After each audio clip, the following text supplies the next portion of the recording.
Do you agree with Stephanie White? Listen, I don't watch the WNBA extensively enough to say whether I agree or disagree. But I've often used the line, Shay, that I'll share with you because I don't know if I've ever used it while you've been on the air with me. If it walks like a duck and it quacks like a duck, it ain't a damn mongoose. I've said that many, many times over the years. There is a flagrant level of resentment that exists when it comes to Caitlyn Clark. And it has existed since she has arrived in the league. She is the cash cow. There are moments in sports that transcend the final score. Moments that outlive the box score, the highlight reel, and the post-game press conference. Moments that burrow so deeply into the consciousness of fans, analysts, and observers that they become impossible to ignore, impossible to dismiss, and nearly impossible to stop talking about. This was one of those moments. It happened in the blink of an eye. A single sequence during what appeared to be a competitive, but otherwise ordinary regular season WNBA game. Nobody inside Gainbridge Fieldhouse knew they were about to witness something that would dominate basketball conversations across the entire country for days. The broadcasters calling the game didn't know it. The thousands of fans sitting in the arena didn't know it. And certainly the millions of casual sports fans who would later find themselves watching the same replay over and over again from every possible camera angle had absolutely no idea what was coming. But then it happened. One whistle, one collision, one replay. And within minutes, the entire basketball world stopped talking about everything else. Nobody was discussing the final score anymore. Nobody was breaking down the tactical adjustments made during the fourth quarter. Nobody was analyzing shooting percentages or turnover ratios or defensive rotations. Instead, every single person who had watched the game and countless thousands who hadn't were all asking the exact same question simultaneously. What really happened to Caitlyn Clark? That question, deceptively simple on the surface, opened a floodgate of debate, discussion, controversy, and conversation that would ultimately reach every corner of the sports media landscape. From local basketball podcasts to national television programs, from Twitter threads to YouTube breakdowns, from casual fans watching on their phones to seasoned analysts with decades of experience studying the game, everyone had an opinion, and remarkably, almost nobody could agree. This is the complete story of that moment, how it unfolded, why it spread, what people said about it, and why it matters far beyond one regular season game. To truly understand why this single sequence exploded the way it did, you have to understand the context surrounding it. You have to understand the atmosphere inside Gainbridge Fieldhouse that night, the competitive stakes on the floor, and the broader narrative that has followed Caitlyn Clark since the very first day she arrived in the WNBA. Because this moment didn't happen in a vacuum. It happened inside a league where Clark's arrival fundamentally changed everything. Television ratings climbed. Arena attendance surged, merchandise sold out, sponsorship deals multiplied. The casual sports fan who had never once tuned into a WNBA broadcast was suddenly setting reminders on their phone before Indiana Fever games. People who couldn't name 5 WNBA players 6 months earlier were suddenly learning rosters, tracking standings, and engaging passionately with every single game involving Caitlyn Clark. That kind of cultural impact is extraordinarily rare. It doesn't happen every generation. It happened with Magic Johnson in the early days of the NBA's explosion. It happened with Michael Jordan when professional basketball became a global phenomenon. It happened with Tiger Woods in golf, and now in the WNBA, it was happening with Caitlyn Clark in a way nobody had seen before at this level. On this news, Phoenix Mercury's Alyssa Thomas receives flagrant foul 2 penalty and a 1-game suspension. I want to know your thoughts. Is 1 game enough? 2 games, 3 games? I'm seeing some say 5 games. I'm seeing some people say 10 games. Alyssa Thomas should have been suspended for. I want to know what you think in the comment section below. Phoenix Mercury's Alyssa Thomas receives flagrant foul 2 penalty and a 1-game suspension. June 25th, 2026. Upon post-game review, the Phoenix Mercury's Alyssa Thomas has received a flagrant foul 2 penalty and a 1-game suspension for recklessly making contact with her fist to the throat area of Indiana Fever guard Caitlyn Clark. It was announced today by the WNBA. The incident, for which Thomas was deemed to have committed a non-basketball act, occurred with 6 minutes and 52 seconds remaining in the second quarter of the Mercury's 111-109 win over the Fever last night at Gainbridge Fieldhouse. Per WNBA rule, the league office has the option following its review of any game to reclassify a flagrant foul or to classify as flagrant any foul not called as such during a game and may impose a fine and or suspension. Alyssa Thomas will serve her suspension on June 27th when the Mercury visit the Toronto Temple. Now I have a question, because this is similar to what happened with Kennedy Carter. This is also similar with what happened with DeJounte Carrington. I have a question. to the WNBA shills out there, do any of you guys have the stones? Shout out to Rudy. Any of you guys have the guts, the balls, the courage? Of women's professional basketball. The Phoenix Mercury came into Gainbridge Fieldhouse as a competitive team looking to earn a crucial win.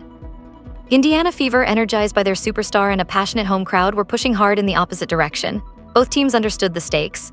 Both teams played with the intensity that meaningful regular season basketball demands. As the game moved deeper into its most competitive stretch, the physical nature of the contest naturally increased. Every defensive stop carried extra weight, every loose ball became a genuine battle, every possession felt significant. The crowd fed off the energy.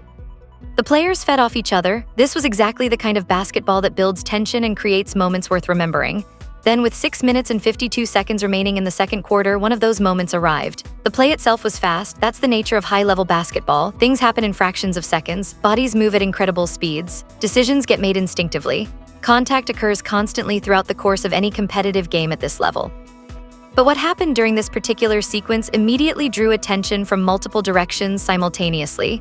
Caitlyn Clark was involved. That alone ensures that any significant moment carries extra weight, extra scrutiny, and extra attention from the millions of fans tracking her every move. Her star power is undeniable. Her cultural impact is unprecedented for this league. And as a result, any moment involving her automatically attracts a level of observation that few athletes in any sport currently receive. The contact, when it came, was not subtle. It was not the kind of incidental body contact that happens dozens of times during every basketball game without anyone batting an eye. The footage showed Phoenix Mercury forward Alyssa Thomas making contact in the throat area of Clark with what appeared to be her fist or forearm, in a motion that immediately registered differently with the thousands of people watching in real time. Inside the arena, the crowd reacted. Those watching at home reacted. And almost before the players had taken another step toward the other end of the floor, the clip was already beginning its journey across social media, spreading faster than anyone could have anticipated.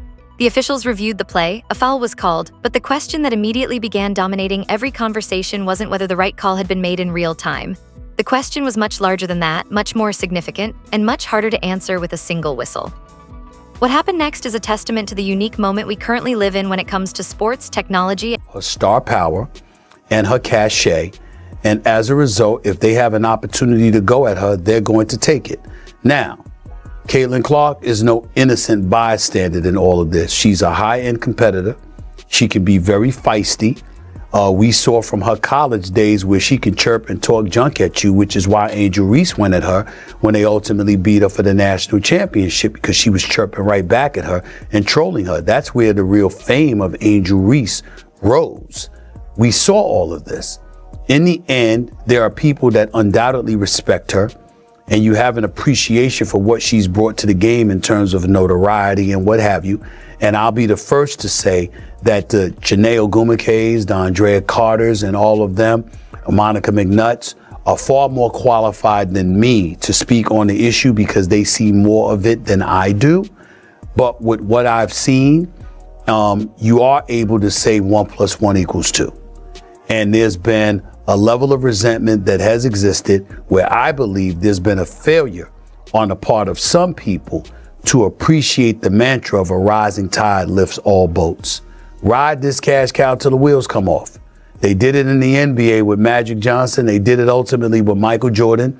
You know, that's how you do this. You find somebody that just galvanizes folks and ingratiates themselves with the public at large in such a way where everywhere they go and whatever they do, everybody wants to watch. You don't resent that. You feed off of it to build your own.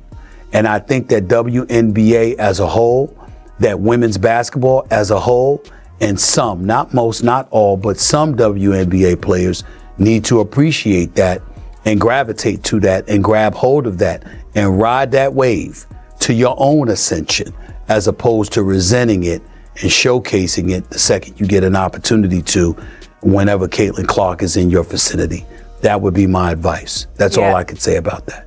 I didn't love that this happened not once but twice yesterday, where there was basically a no call. I thought Stephanie White did the right thing. She should have gone off. She needs to protect her superstar. She did. That's her right. That's right. Completely. Absolutely. I also do think the league should probably review this. I don't have information on if they have started that process or not, but I think that maybe would be a good call, considering some of the images that have come out from this. I'm not calling anyone a dirty player, but it did feel a little bit like a cheap shot. So I agree with Stephanie. Well, the NBA, If the NBA is going to review calls, you're saying the WNBA can review calls and act retroactively and make sure that you hand down appropriate punishment where you deem that. And instant communication.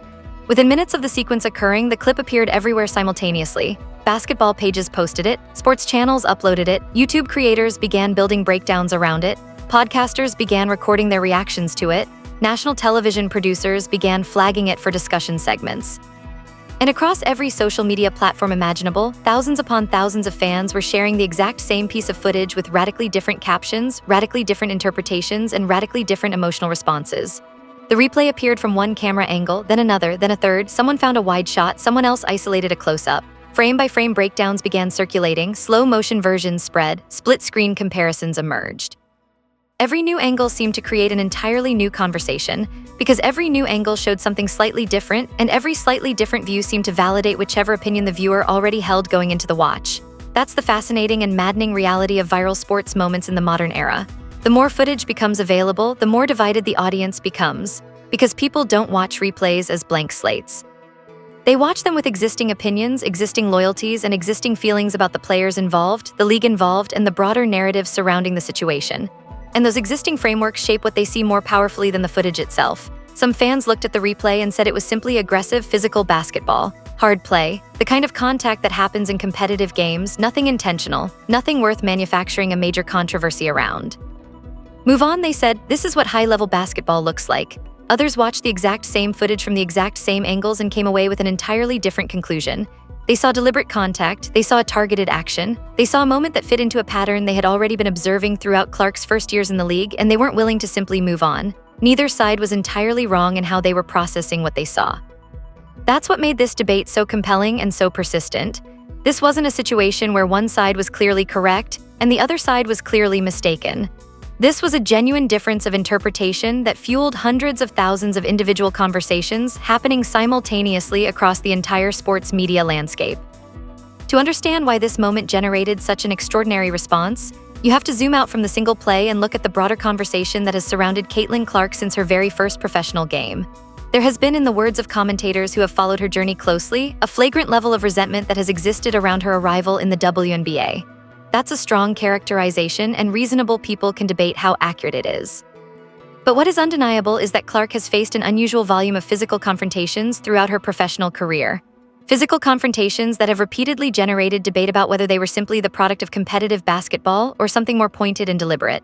This is the context that made the Alyssa Thomas sequence impossible to dismiss as an isolated incident for a large portion of the basketball audience, because they had seen similar moments before. There had been incidents involving Kennedy Carter that generated controversy and debate. There had been moments involving other players that drew scrutiny and raised questions. Each individual incident, when viewed alone, could plausibly be explained as routine physical basketball. But when viewed as a collection of events, a significant portion of the basketball audience began drawing conclusions about the treatment Clark receives and whether that treatment reflects something deeper than simple competitive aggression. The question that many people found themselves asking wasn't simply whether Alyssa Thomas had committed a punishable offense on one specific play. The question was whether this play was part of a pattern. And if it was part of a pattern, what did that pattern say about Caitlyn Clark's experience in the WNBA? What did it say about how her stardom was being received by some of her peers? And what did it say about whether the league itself was doing enough to protect her? Those are the questions that refused to disappear. Those are the questions that kept people watching the replay again and again, searching for answers in a few seconds of footage that contained far more complexity than any video clip ever could. Into this conversation stepped Indiana Fever head coach Stephanie White, and her response to the situation became an important part of the story in its own right. White went off, and those who followed the situation closely felt she had every right to do so. Her role as a head coach is multifaceted. She manages rotations, draws up plays, makes in-game adjustments, develops young talent, and navigates the complex interpersonal dynamics that come with managing professional athletes. But one of the most fundamental responsibilities any head coach carries is protecting their players, particularly their most important players, particularly their franchise cornerstones, particularly the players who mean the most to the team on the court and whose well-being matters enormously to everything the organization is trying to build. Caitlyn Clark is all of those things for the Indiana Fever. She is the centerpiece. She is the reason the franchise has ascended to the level of national prominence it currently occupies. She is the player whose health, safety, and ability to perform at her highest level is absolutely central to everything the Fever are doing. So when Stephanie White saw her superstar take a shot to the throat area and felt the officials had not adequately addressed what happened, her response was not an overreaction. It was a coach doing exactly what coaches are supposed to do. It was a leader standing up for the player she is responsible for protecting, and the basketball community largely agreed with that assessment. Commentators across the sports media landscape affirmed that White's response was appropriate, that going off was the right call. That a head coach who doesn't fight for her best player in moments like that is a head coach who isn't doing her job. But White's response also illuminated something larger, because her willingness to publicly push back on how the situation was handled sent a message to the broader basketball community that the Indiana Fever were not going to quietly accept physical confrontations involving their star player without demanding accountability. That message resonated. And it added another significant dimension to a story that was already generating enormous attention. If the clip spreading across social media was the match that lit the fire, then Stephen A. Smith addressing the controversy on First Take was the accelerant that turned that fire into a blaze visible from every corner of the sports media landscape. Smith's platform is unlike almost anything else in sports television. When he takes up a topic, it doesn't simply reach basketball fans or WNBA followers. It reaches the broadest possible sports audience. And when he framed the Alyssa Thomas situation as a major story worthy of significant national discussion, millions of people who might not have otherwise engaged with a regular season WNBA incident were suddenly paying close attention. The questions Smith posed were direct and pointed. Is 1 game enough? 2 games? 3 games? Some people were suggesting 5 games, others were calling for 10. The range of opinions wasn't simply about the appropriate punishment for this specific foul. It was a reflection of how deeply divided the broader audience was about the pattern they believed they were witnessing. And Smith didn't shy away from the larger narrative that this moment was connected to. He talked about the resentment he believed existed around Caitlyn Clark's rise. He talked about the principle that a rising tide lifts all boats. He talked about the way the greatest sports leagues and organizations throughout history have handled transformative stars who galvanize public interest in ways that go far beyond the sport itself.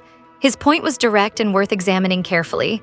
When Magic Johnson arrived in the NBA, the league didn't resent the attention he brought. They leveraged it. They built around it. They used his magnetic personality and his extraordinary talent as a launching pad to take professional basketball to heights it had never previously reached. The same thing happened with Michael Jordan. The league understood that when you have someone who transcends the sport and makes casual observers into passionate fans, you don't fight that energy. You channel it. You use it to lift everyone in the ecosystem. Smith's argument, and it was a compelling one, is that some WNBA players and some voices within the league have failed to embrace that principle when it comes to Caitlyn Clark. That instead of recognizing what her presence means for the entire league's growth, visibility, and long-term financial health, there has been a tendency in certain corners to resent the attention she receives, to push back against her prominence, and in some cases to take actions on the court that reflect that resentment in the most physical and direct way possible. That's a serious charge, and it generated serious debate. But it also reflected what a significant portion of the basketball audience was already feeling and saying independently. The official announcement came on June 25, 2026, and its details matter. Following post-game review, the WNBA determined that Phoenix Mercury forward Alyssa Thomas had committed a Flagrant Foul 2 penalty for recklessly making contact with her fist to the throat area of Indiana Fever guard Caitlyn Clark. As a result, Thomas received a 1-game suspension, which she would serve on June 27th when the Mercury visited the Toronto Temple. The announcement confirmed several things simultaneously. First, it confirmed that what happened on the court was not simply routine physical basketball. The league reviewed the footage, applied its own professional judgment, and determined that the contact warranted classification as a Flagrant Foul 2, the most serious foul designation in the game. That matters. That's not a casual determination. That's the league itself saying that what occurred was outside the bounds of acceptable competitive basketball. Second, it confirmed that the play had not been called correctly in real time. The WNBA rulebook specifically states that the league office has the option following its review of any game to reclassify a flagrant foul or classify as flagrant any foul not called as such during a game. The fact that this provision was invoked indicates that the officials on the floor did not make the appropriate call when the play occurred. That's important context for anyone evaluating whether the live officiating of the game adequately addressed the situation. Third, and perhaps most significantly, the league's response placed this incident into the same category of retroactive accountability that had applied in other controversial situations involving Clark. And that pattern of situations requiring retroactive review, requiring post-game correction of calls not made in real time, raised the question that many observers were already voicing loudly. Why does this keep happening? Why are calls involving Caitlyn Clark repeatedly requiring post-game review and correction? Is there something about the way physical plays involving her are being handled in real time that creates a consistent gap between what the rules require and what is actually being called? Those questions don't have simple answers, but they are legitimate questions. And the fact that they keep getting asked game after game and situation after situation is itself a significant part of the story. It would be incomplete to tell this story without acknowledging the full complexity of who Caitlyn Clark is as both a basketball player and a public figure. She is not simply a passive recipient of other people's physical aggression. She is one of the most intensely competitive players in the sport. She has always been that way. From her earliest days at Iowa, Clark was known for her willingness to compete ferociously, to talk trash when the moment called for it, to chirp at opponents, to use her personality and her fire as weapons alongside her extraordinary basketball skills. That competitive edge is part of what makes her so compelling to watch. It's part of what has made her a cultural phenomenon. Fans love her not only because she makes impossible shots from distances that defy conventional basketball logic. They love her because she plays with a spirit and an intensity that you can feel through a television screen. She brings everything she has every single time she steps on the floor, and that total commitment is magnetic. But that same competitive fire also means she is not a passive figure on the court. She gives as good as she gets verbally. She doesn't back down from confrontation. She has never been the kind of player who simply accepts physical intimidation without responding. That context matters when evaluating the interactions she has with opponents, because it's not always a simple story of an innocent star being unfairly targeted. The real picture is more nuanced. Clark is a fierce competitor who also happens to be the most famous player in the league, who also happens to generate an intensity of reaction from opponents that goes beyond normal competitive dynamics, who also happens to be at the center of a cultural moment that has brought unprecedented attention and scrutiny to every single thing that happens around her. That combination of factors creates a uniquely complicated situation. And that uniquely complicated situation is exactly why every play involving her, every whistle, every collision, every replay becomes a flashpoint for debates that extend far beyond a single basketball possession. Perhaps the most important question this entire situation raises isn't about one specific foul or one specific suspension. It's about something much more fundamental. When an athlete of Caitlyn Clark's cultural magnitude arrives in a league and transforms it in ways that are objectively measurable, how does that league as a whole and how do its players as a community choose to respond? The historically wise answer, as demonstrated by the most successful sports enterprises ever built, is to embrace that rising tide. To recognize that the attention, the viewership, the sponsorship dollars, and the cultural relevance that a transformative star generates don't belong exclusively to that star. They benefit everyone in the ecosystem. They create opportunities, financial rewards, and platforms for every player in the league to reach audiences and achieve visibility that wouldn't otherwise be possible. That's not a theoretical principle. It's a demonstrated reality. The NBA's explosion in the 1980s didn't only make Magic Johnson and Larry Bird wealthy and famous, it elevated the entire league. It created generational wealth for players throughout the roster and throughout the league. It built a foundation that still supports professional basketball decades later. The WNBA has a version of that opportunity right now. The question is whether enough people within the league are willing to fully embrace it rather than allowing resentment, jealousy, or competitive pride to get in the way of recognizing what this moment represents. Some voices within the basketball community have been saying this loudly for a long time. A rising tide lifts all boats. Ride this cash cow until the wheels come off, don't resent the wave. Catch it, ride it, use it to build something that lasts long after any individual star has moved on. Others within the community have clearly not fully internalized that message. And the physical incidents involving Clark, the debates they generate, and the patterns people point to when discussing them suggest that the work of fully unifying around that principle is not yet complete. It would be easy to look at the controversy surrounding the Alyssa Thomas play, the social media explosion, the national television debate, and the league's retroactive action and conclude that this is simply a story about one foul during one game. But that conclusion misses almost everything important about what this moment actually represents. This story is really about the extraordinary cultural weight that Caitlyn Clark carries every single time she steps on a basketball court. It's about the intensity of public investment in her safety, her success, and her experience in the WNBA. It's about how a single second of footage can travel from one arena to millions of screens in minutes and generate a debate that involves people who couldn't name the cities where WNBA teams play. It's about the responsibility that comes with managing a league that has a genuine once-in-a-generation opportunity to grow its audience, expand its footprint, and secure its financial future through the extraordinary pull of one player's fame and talent. It's about the complex dynamics of a competitive professional league where human beings with their own pride, their own ambitions, and their own feelings are being asked to share the spotlight with someone who receives a vastly disproportionate share of the world's attention. And it's about accountability, about what happens when physical contact exceeds the boundaries of competitive basketball, about whether the right calls are being made in real time and in review, about whether the protection extended to the league's most prominent player reflects the seriousness with which her safety should be taken, All of those threads were woven into one single moment. One play, one foul, one replay, and suddenly every single one of those larger questions was front and center in the biggest sports conversations happening anywhere in the country. When the WNBA announced Thomas's one-game suspension, the reaction was immediate and predictably deeply divided. Some felt the punishment was appropriate. A one-game suspension sends a message without being disproportionately severe. It acknowledges wrongdoing. It applies a concrete consequence. It demonstrates that the league takes player safety seriously and is willing to act decisively when a review reveals that an action exceeded the boundaries of acceptable play. Others felt one game was nowhere near sufficient. They pointed to the severity of the contact, the area of the body involved, the pattern of similar incidents they believed they had observed, and the need for stronger deterrence. 5 games, 10 games, the voices calling for more significant punishment argued would actually change behavior. One game, they suggested, is more symbolic than consequential.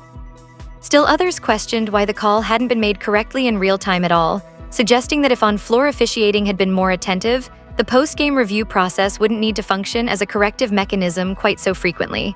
None of these positions is simply wrong.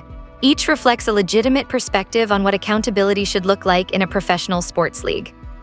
And the fact that such a wide range of opinions exists about the appropriate response to one incident illustrates, once again, how much complexity is packed into this seemingly simple story. What happens next matters enormously, not just for Caitlyn Clark, not just for Alyssa Thomas, and not just for the Indiana Fever and the Phoenix Mercury.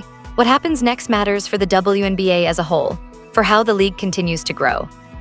For whether the opportunity created by Clark's extraordinary cultural impact is fully embraced or partially squandered. For whether the pattern that observers have identified continues or begins to shift. Those are the questions that will be answered in the weeks, months, and seasons ahead. There are sporting moments that are simply moments. They happen, they're noted, they're forgotten. The season moves forward and the moment disappears into the endless archive of athletic competition that nobody remembers. And then there are moments that are something else entirely. Moments that crystallize debates that were already simmering beneath the surface.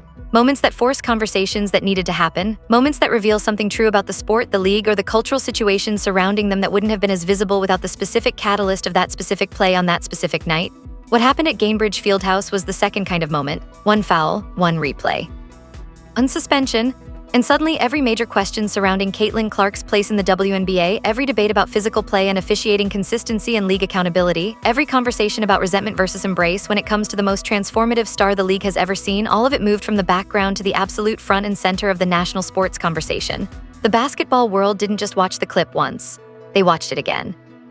Then slowed it down, then compared angles, then debated for hours, then watched it again. And through that process, something larger than one regular season game became visible, a league at a crossroads. A star at the center of a cultural moment unlike anything women's basketball has experienced before, a debate about whether the people inside the sport fully understand the magnitude of the opportunity in front of them. And a conversation about accountability that extends far beyond one flagrant foul call. Stephanie White was right to fight for her player. The league was right to act retroactively when the live officiating fell short. The commentators raising broader questions about patterns and consistency, and the treatment of the game's biggest star were right to keep those questions alive rather than allowing a single suspension announcement to close the conversation prematurely. Because the conversation isn't really about one play, it never was. It's about what kind of league the WNBA wants to be during the most important era in its history. It's about whether the rising tide truly lifts all boats or whether some boats are still anchored to the bottom by resentment that refuses to let go. It's about whether the protective mechanisms of professional basketball are applied consistently and meaningfully enough to signal that the league values the safety of its players, especially its most prominent players, with the seriousness that responsibility demands. 1 second, one sequence, one replay watched by millions, and the questions it raised will echo through the rest of this season and far beyond it. Because that's what happens when a moment is bigger than the game it occurs within. It stops being about basketball. It becomes about everything that basketball is trying to figure out. And that conversation, unlike the regular season game that spawned it, is nowhere close to being over. Comment below, how many games should Alyssa Thomas have received? Subscribe for daily WNBA and NBA coverage, breakdowns, and the hottest takes in basketball right now.